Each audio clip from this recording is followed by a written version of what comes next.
అందరికీ praise lord. ఈరోజు వాక్య భాగము కీర్తనల గ్రంథము 55వ అధ్యాయము 22వ వచనము. నీ భారము యెహోవా మీద మోపుము, ఆయనే నిన్ను ఆదుకొనును.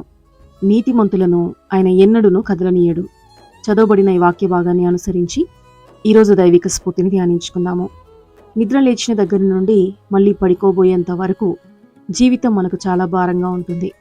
రోజు ఏడ్చుకుంటూ తమ బ్రతుకును భారంగా ఈడ్చుకుంటూ అసలు పుట్టకుండా ఉంటే బాగుండు అని అనుకునే వాళ్ళు చాలామంది ఉంటారు.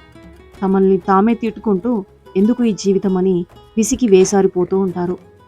మనుషులు శారీరకంగా మానసికంగా రెండు రకాల భారాలు మోస్తూ ఉంటారు.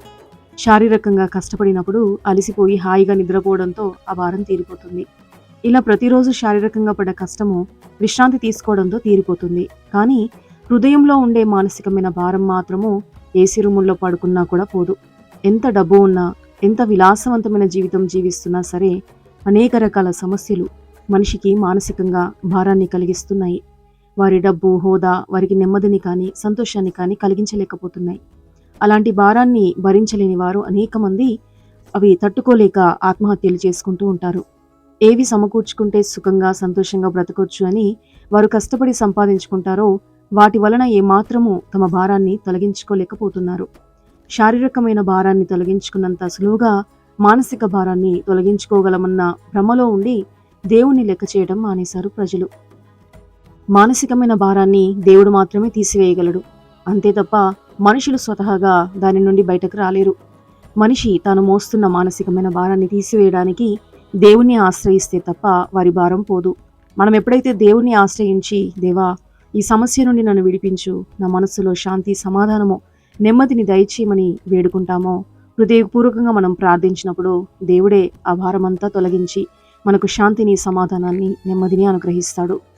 మనిషికి దేవుడు ఇచ్చే ప్రాధాన్యత మనిషి గుర్తించకుండా తన పూర్తి జీవితాన్ని తానే నడిపించుకోగలననేటువంటి అపోహలో పడి దేవునికి తన జీవితం మీద ఏమాత్రమూ అధికారాన్ని ఇవ్వడం లేదు మానవుడు. తనకు కావలసినవన్నీ సమకూర్చుకునే పనిలో నిమగ్నమైపోయి తమ జీవితాన్ని భారంగా నడిపించుకుంటూ దేవుడు మనిషికి ఇచ్చిన స్వేచ్ఛను దుర్వినియోగం చేస్తున్నాడు. దేవునికి ఏమాత్రం విలువ ఇవ్వకుండా తోటి మనుషులకు ఎక్కువ విలువనిస్తూ ఆ మనుషుల ద్వారా మెప్పు పొందాలనే తాపత్రయంతో దేవుణ్ణే పట్టించుకోవడం మానేశాడు మానవుడు. ఎప్పుడైతే మనిషి దేవునికి ఇవ్వాల్సిన ప్రాధాన్యతను మానవులకు ఇస్తున్నాడో అప్పుడే దేవుడు మన విషయంలో జోక్యం చేసుకోవడం ఆపేస్తున్నాడు. ఎందుకంటే మనంతటా మనము దేవుని యొద్దకు వెళ్ళి ఆయన మీద ఆధారపడటం ఆయన కోరుతున్నాడు. దేవుడు మనల్ని ప్రేమిస్తున్నాడు కాబట్టి మనం కష్టపడుతూ భారంగా జీవిస్తూ ఉంటే దేవుడు చాలా బాధపడతాడు.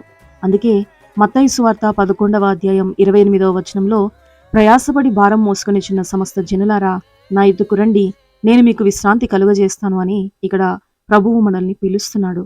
నీ భారము తొలగించి నీ జీవితానికి విశ్రాంతిని కలుగజేస్తాను రమ్మని యేసు పిలుస్తూ ఉంటే మనమేమో మనుషుల వెంటపడి పరిగెత్తుతూ దేనికోసమో ఆరాటపడుతున్నాం.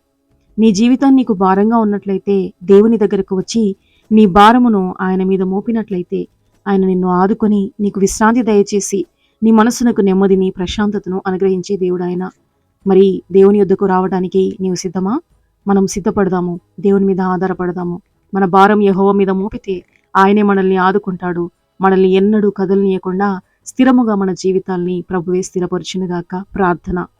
ప్రియమైన పరలోక తండ్రి, మా జీవితకాలం అంతయు నీ మీద ఆధారపడి జీవించుటకు, మా భారమంతా నీ మీద మోపి ధైర్యంగా ఉండుటకు శక్తిని, బలమును, జ్ఞానమును మాకు దయచేయమని, మా జీవితాలను నీ సన్నిధిలో స్థిరపరచమని యేసుక్రీస్తు శక్తిగల నామంలో ప్రార్థిస్తున్నాము తండ్రి. ఆమేన్.